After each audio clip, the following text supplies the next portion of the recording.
Box গুছানো হয়ে গেছে, ঠান্ডা হয়ে গেছে, ফুল রান্নাও হয়ে গেছে। অনেক সকালে উঠি তো, মানে উঠি 3:30টায় উঠি ঘুম থেকে। উঠে তারপর মাছটা ভেজে তারপর চাটা করে খেয়ে তারপর রান্না করে লাঞ্চ বক্সও গুছিয়ে নিয়েছি। এই দেখো প্রতিদিনের মতো ভাত ঠান্ডা করে নিলাম, নুনটা দেওয়া নিয়েছি।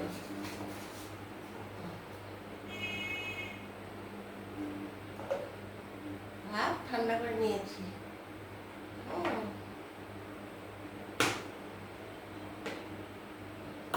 ভাতটা একটু ধুয়ে নিই, নুনটা নিয়েছি।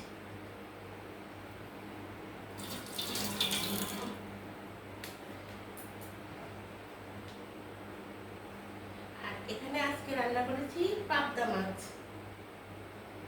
পাবদা মাছটা তো একটু খায়, শিং মাছটা খায়, কাঁটাটা কম। আর এখানে একটা ডিমের অমলেট করে দিয়েছি, যদি খায়।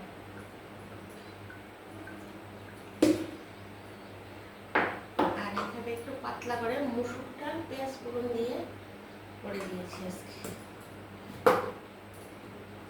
আজকে পাবদা মাছটা রান্নাটা দেখিয়েছি, হালকা পাতলা ঝোল। তোমরা যদি দেখতে চাও দেখবে, আর প্লিজ আমাকে একটা সাবস্ক্রাইব করে দাও আর কমেন্ট করে জানাও যে আমার বক্স গুছানো ভালো লাগছে কিনা, বা আমার কথাগুলো শুনতে ভালো লাগছে কিনা। তোমরাও আমার সঙ্গে কথা বলো, কমেন্ট করো, আমিও কমেন্টের উত্তর দেবো।